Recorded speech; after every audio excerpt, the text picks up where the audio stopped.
नमस्कार। आत्मनिर्भर भारत अभियान में माननीय प्रधानमंत्री जी ने हम सबके सामने बात रखी, देश के प्रति संबोधन किया। उसको देखते हुए हमने पिछले कुछ दिनों में वो कदम उठाए जो रचनात्मक और उपयोगी हों। We have taken steps which were constructive and productive, और योजनाबद्ध तरीके से हमने काम किया है। We have worked with a targeted approach in the last couple of months. और जैसा वित्त मंत्री जी ने कहा और माननीय प्रधानमंत्री जी ने भी कहा कि चुनौतीपूर्ण समय में भी संकट में अवसर देखने का काम किया है, और पिछले 5 दिनों में उन सबकी रूपरेखा आप सबके सामने रखी है। आत्मनिर्भर भारत का 20 लाख करोड़ का पैकेज और इसके साथ जो रिफॉर्म्स हम एक बड़ा बदलाव लाने के लिए और संबल प्रदान करने के लिए लाए हैं, वो पिछले कुछ दिनों में उसकी रूपरेखा हमने आपके सामने रखी। इस पैकेज में सभी वर्गों का ध्यान रखने का प्रयास किया गया है, चाहे वो किसान हो, बागवान हो, महिला हो, मजदूर हो, उद्यमी हो, युवा हो, इन सबके लिए ही, व्यापारी कर्मचारी तक के लिए भी उसका इसमें ध्यान रखा गया। और सबसे पहले ध्यान स्वास्थ्य की सुविधाएं देने के लिए प्रधानमंत्री जी ने घोषणा की थी।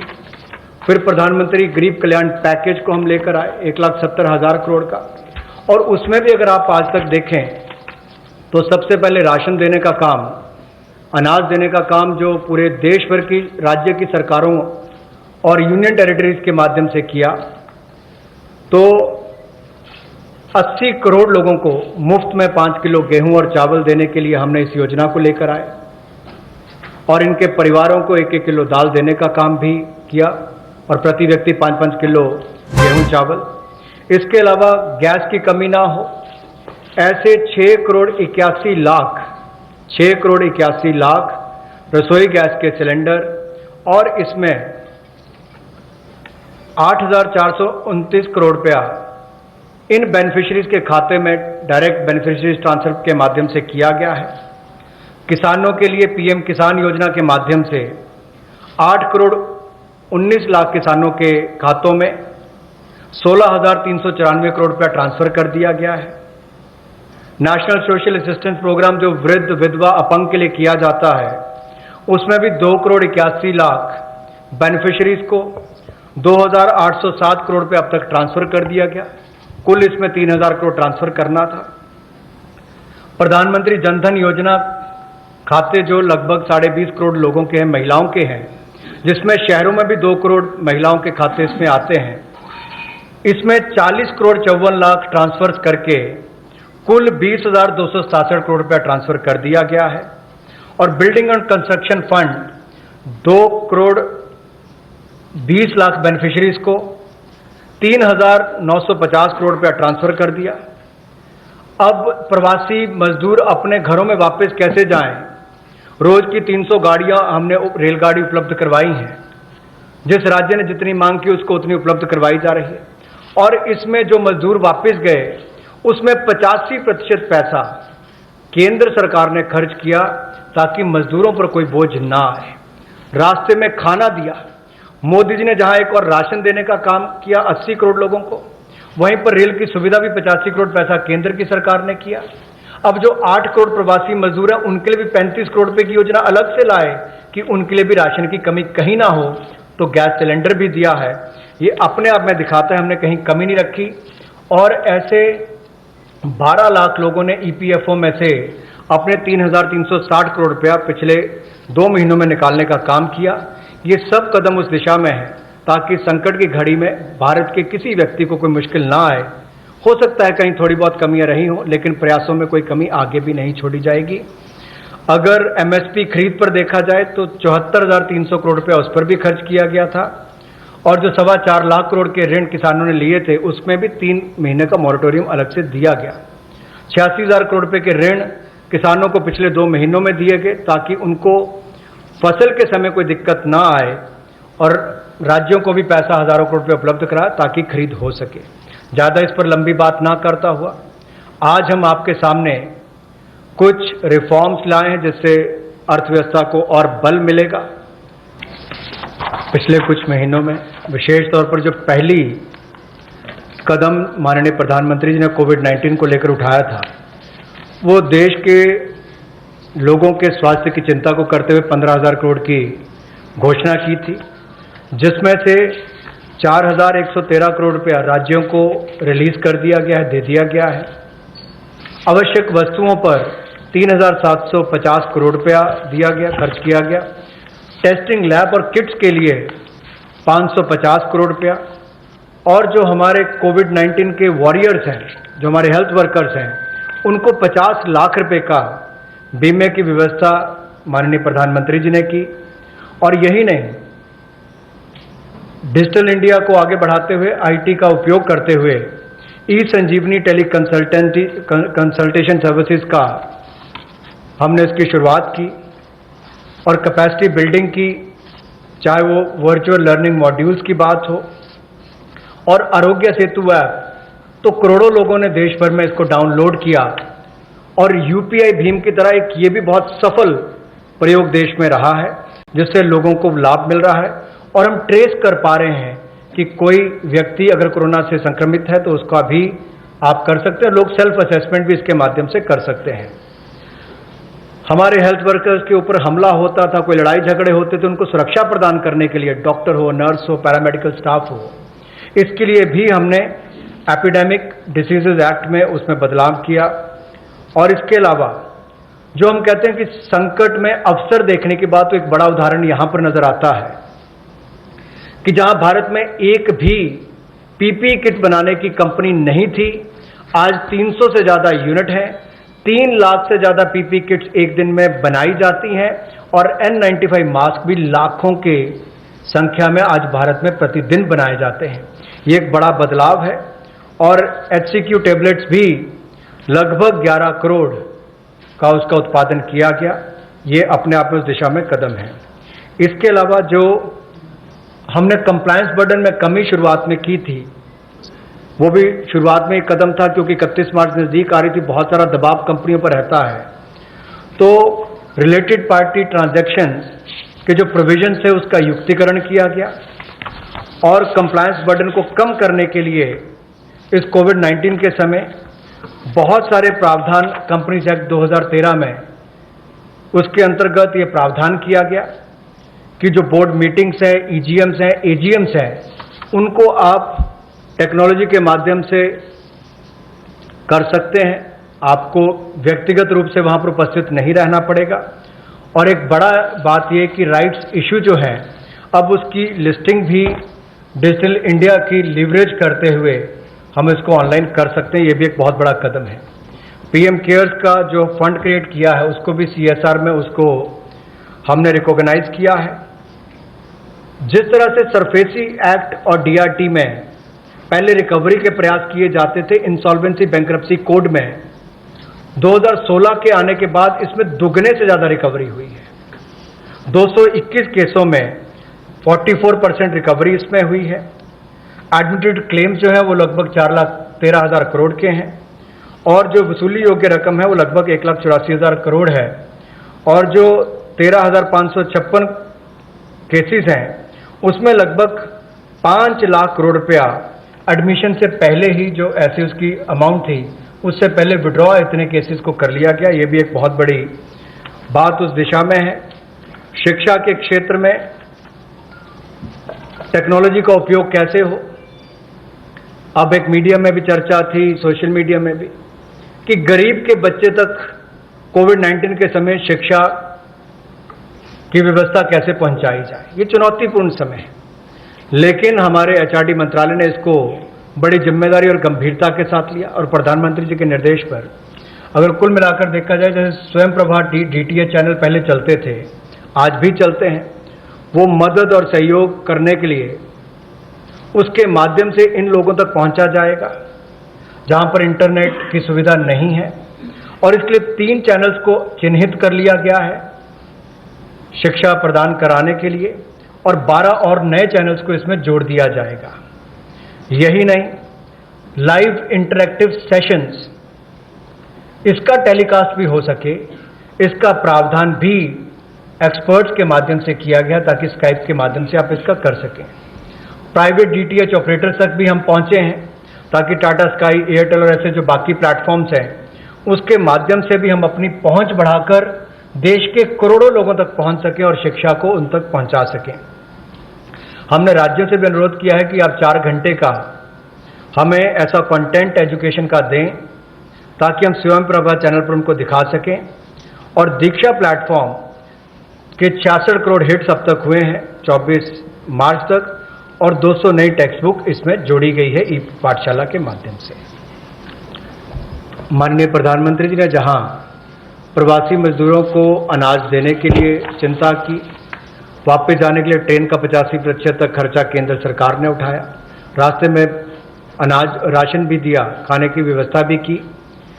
अब जब वो वापस अपने घर जाएंगे तो काम की कमी ना हो, इसके लिए 300 करोड़ % ज़्यादा इसमें जनरेट होंगे और इसके लिए 40,000 करोड़ रुपए का अतिरिक्त प्रावधान भारत सरकार ने किया है ताकि ग्रामीण क्षेत्रों में रहने वाले जो हमारे यहाँ से प्रवासी मजदूर वापस गए उनको काम की कोई कमी ना आए और आय के साधन भी हो सके। स्वास्थ्य के क्षेत्र में हम जो नए रिफॉर्म्स या इनिशिएटिव्स लेने वाले हैं उसमें यह भी प्रयास है कि ग्रामीण स्तर पर, जमीनी स्तर पर हम ऐसी सुविधाएं उपलब्ध कराएं, ऐसा आधारभूत ढांचा स्वास्थ्य के क्षेत्र में बनाएं जो आपको स्वास्थ्य की सुविधा तो दे लेकिन महामारी वाली परिस्थिति में भी वो लड़ने की क्षमता रखता हो, उसमें उस तरह की सुविधाएं आने वाले समय में बने। इसके लिए सरकारी व्यय को स्वास्थ्य के क्षेत्र में बढ़ाया जाएगा और स्वास्थ्य संस्थानों के लिए जो जमीनी स्तर पर है उसमें और हेल्थ और वेलनेस सेंटर को ग्रामीण और शहरी क्षेत्रों में और सेमी अर्बन जो अर्ध शहरी क्षेत्र है उसमें भी बढ़ावा दिया जाएगा। सभी जिला स्तर के अस्पताल जो हैं उसमें भी इन्फेक्शियस डिसीजेज के लिए ताकि भविष्य की महामारी से लड़ने की क्षमता उनकी बने उसके लिए कदम उठाए जाएंगे। जो लैब नेटवर्क है उसको भी और मजबूत किया जाएगा और एकीकृत पब्लिक हेल्थ लैब्स सभी जिलों में और ब्लॉक लेवल्स पर यानी कि खंड स्तर पर इनको बनाया जाएगा ताकि आने वाले समय में महामारी से लड़ सकें। और शोध को वृद्धि देने के लिए, रिसर्च को वृद्धि देने के लिए national institutional platform for one health ये ICMR के माध्यम से होगा और नेशनल डिजिटल हेल्थ मिशन इसका पूरा ब्लूप्रिंट तैयार करेगी। टेक्नोलॉजी ड्रिवन शिक्षा कैसे हो, इसके लिए भी कोविड-19 के समय कुछ कदम उठाए जा रहे हैं। PM ई-विद्या प्रोग्राम जो मल्टी मोड एक्सेस जिसका होगा डिजिटल और ऑनलाइन एजुकेशन के लिए, इसको भी जल्द इसकी शुरुआत की जाएगी जिसमें दीक्षा ये हमारे स्कूल एजुकेशन के लिए राज्यों और यूनियन टेरिटरीज में कंटेंट और QR कोडेड ये जो टेक्स्ट बुक्स है सभी ग्रेड्स के लिए उपलब्ध कराएगा। One nation one digital platform इसका नाम है। और यही नहीं, एक चिन्हित चैनल भी होगा प्रति क्लास के लिए, यानी कि प्रति क्लास के लिए चिन्हित चैनल होगा। So one class one channel ये भी हम पहली से 12वीं कक्षा के लिए करेंगे। सो ये दो नए program, one nation one digital platform ये ई-एजुकेशन के लिए, ई-कंटेंट के लिए, और TV channels one class one channel ये लॉन्च किए जाएंगे। रेडियो का, कम्युनिटी रेडियो का और पॉडकास्ट का भी सदुपयोग किया जाएगा। और यही नहीं, जो हमारे दिव्यांग हैं, नेत्रहीन हैं या सुनने की क्षमता नहीं है, उनके लिए भी विशेष ई-कंटेंट तैयार किया जाएगा ताकि उनको भी इस समय कोई कमी ना आए। जो 100 विश्वविद्यालय टॉप 100 यूनिवर्सिटीज हैं उनको भी अनुमति दी गई है ताकि वो ऑनलाइन ऑटोमेटिकली अपने कोर्सेज की शुरुआत कर सकें। आज के समय आपने देखा होगा अधिकतर बच्चों का समय टीवी के सामने या अपने स्मार्टफोन्स के सामने निकल रहा है, चाहे वो पढ़ने के लिए है या बाकी सबके लिए। गतिविधियां कम हुई है, घर से बाहर जाना कम हुआ है। तो साइकोलॉजिकल सपोर्ट के लिए, स्टूडेंट्स के लिए, टीचर्स के लिए, परिवारों के लिए, मेंटल हेल्थ के लिए मनोदर्पण प्रोग्राम को भी चलाया जाएगा और उनकी वेलबींग का ध्यान रखा जाएगा। इसको जल्द शुरुआत करने जा रहे हैं। जैसे हमने एमएसएमई यानी कि मध्यम सूक्ष्म लघु उद्योग की परिभाषा को बदलकर उनको जो जंजीरों में जकड़े हुए थे उससे मुक्ति दिलाई ताकि उनका विस्तार और विकास हो सके, उनकी क्षमता बढ़ सके। अब उनके ऊपर दिवालियापन की कार्रवाई ना हो, उसको स्थगित करने के लिए भी न्यूनतम सीमा जो है वो 1 लाख से बढ़ाकर 1 करोड़ कर दी गई है। इसका विशेष लाभ एमएसएमई सेक्टर को मिलेगा जो मध्यम सूक्ष्म लघु कुटीर उद्योग है। और यही नहीं, विशेष दिवालियापन रेजोल्यूशन फ्रेमवर्क को जल्द आईबीसी कोड के अनुभाग 240A में के अंतर्गत सूचित कर दिया जाएगा। और कोविड-19 की सिचुएशन को देखते हुए जैसे जैसे परिस्थितियां आगे बढ़ेंगी, कितने समय के लिए इसको निलंबित करना है, 1 वर्ष की समय सीमा इसमें दी गई है ताकि कोई नई कार्रवाई दिवालियापन की यानी कि इंसॉल्वेंसी की कोई नई कार्रवाई इस पर शुरू ना हो सके। तो उसमें भी 1 वर्ष का समय दिया गया है और नई इंसॉल्वेंसी की कार्रवाई शुरू ना हो इसके लिए भी कोविड-19 से जुड़े हुए जो बाकी बात है, चाहे उससे कर्ज है बाकी हैं, उसको लेकर भी केंद्र सरकार को उसके लिए एम्पावर किया गया है। उसकी परिभाषा को लेते हुए जो छोटे तकनीकी और प्रक्रियात्मक चूक होती है उसको अब अपराधीकरण की सूची में से निकाल दिया जाएगा। यानी कि छोटे मोटे तकनीकी या प्रक्रिया में आपसे कोई चूक रह जाती तो पहले उसमें क्रिमिनलाइज उसको उसके रूप में देखा जाता था, अब उसको डीक्रिमिनलाइज कर दिया गया है। जैसे आपने सीएसआर की रिपोर्टिंग में कई कमी रह गई या आपकी बोर्ड रिपोर्ट में छोटी मोटी कमी रह गई, फाइलिंग के समय डिफॉल्ट हो गया, एजीएम की होल्डिंग में थोड़ा डिले हो गया, तो अब इन सबको से बाहर कर दिया गया है ताकि इसको उसमें अपराधीकरण की सूची में ना रखा जाए। एक और बड़ा बदलाव जो है, जो कंपाउंडेबल ऑफेंसेस थे उस सेक्शंस में भी बड़ा बदलाव लाया गया है। उसमें मेजॉरिटी में से पहले केवल 18 सेक्शंस को इंटरनल एडजुडिकेशन मैकेनिज्म के रूप में देखा जाता था, उसके अंतर्गत लिया जाता था। अब उसको बढ़ाकर 58 कर दिया है, यानी कि 40 और इसमें जोड़ दिए गए। अब इन सबको कंपाउंडेबल ऑफेंसेस के रूप में नहीं देखा जाएगा, इसको इंटरनल एडजुडिकेशन मैकेनिज्म में लिया जाएगा। और जो रीजनल डायरेक्टर है उसकी पावर्स को भी बढ़ा दिया गया है। तो इसमें कंपनीज की हरासमेंट भी कम होगी और काम करने का ईज ऑफ डूइंग बिजनेस में भी बल मिलेगा।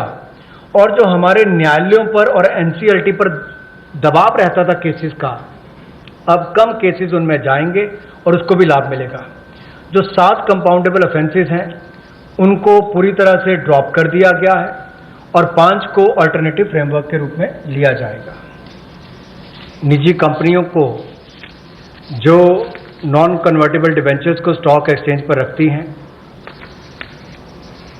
उनको लिस्टेड कंपनियों के रूप में नहीं माना जाएगा, लेकिन भारतीय कंपनियों को, इंडियन पब्लिक कंपनीज को ये अधिकार दिया जाएगा कि वो जायज विदेशी अधिकार क्षेत्र में अब पब्लिक कंपनीज को डायरेक्टली लिस्ट करवा सकती हैं, सिक्योरिटीज को डायरेक्टली लिस्ट करवा सकती हैं, उसकी अनुमति उनको दी जाएगी। भारत और दुनिया में पिछले कुछ दशकों में बड़े बदलाव आए हैं, इसलिए पब्लिक सेक्टर एंटरप्राइजेस को लेकर भी एक नई नीति की आवश्यकता है, जिससे हम ये तय कर पाएं कि एक लिस्ट हो जहां पर स्ट्रैटेजिक सेक्टर्स हमारे जो हैं उनको तय किया जाए, ताकि जो हमारे सरकारी उपक्रम हैं उनके बारे में क्या क्या निर्णय किए जा सकते हैं। ये जो लिस्ट स्ट्रैटेजिक सेक्टर्स की बनेगी, इसको पब्लिक इंटरेस्ट को यानी कि जनहित को, राष्ट्रहित को और राष्ट्रीय सुरक्षा को ध्यान में रखते हुए बनाया जाएगा।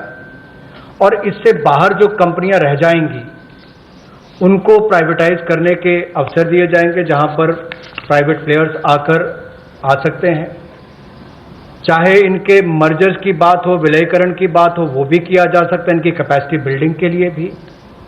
और पीएससीज को प्राइवेटाइज करने के लिए समय पर, जब उचित समय होगा बाजार को देखकर कि कब इसका निजीकरण करना चाहिए, मार्केट के हालात और प्रशासनिक साध्यता को देखकर जनहित में वो भी लिया जाएगा। और ये जो लिस्ट है पीएससीज की, इसको तैयार किया जाएगा, लेकिन स्ट्रैटेजिक सेक्टर्स में कम से कम एक ये पब्लिक सेक्टर एंटरप्राइज सार्वजनिक उपक्रम बना रहे, इसके लिए हम लगातार नीति में रहेगा। और बाकी प्राइवेट सेक्टर भी उसमें आकर काम कर सकते हैं, इसकी अनुमति उनको होगी। तो कुल मिलाकर जब विलय कर, जैसे हमने बैंकों को 4 को 1 कर दिया, तो उनका जो वेस्टफुल एक्सपेंडिचर है वो भी कम होता है। 4 दफ्तरों की बजाय 1 दफ्तर में चलेंगे, 4 सीईओज की बजाय 1 चाहिए होगा। उसी तरह से उनके खर्चे कम करके उनको मुनाफा भी आता है और लोगों को भी सुविधाएं ज़्यादा मिलती हैं। तो इनको चाहे प्राइवेटाइज करने की बात हो, मर्जर करने की बात हो, या किसी होल्डिंग कंपनी के अंतर्गत लाने की बात हो, ये सारी रिफॉर्म्स उस दिशा में की जाएंगी ताकि हमारे सार्वजनिक उपक्रम अच्छा कर सकें। स्ट्रेटेजिक सेक्टर में कम से कम एक सार्वजनिक उपक्रम रहेगा, प्राइवेट प्लेयर्स आ सकते हैं, लेकिन जो बाकी हैं उसके बाहर उनका निजीकरण करने की अनुमति होगी।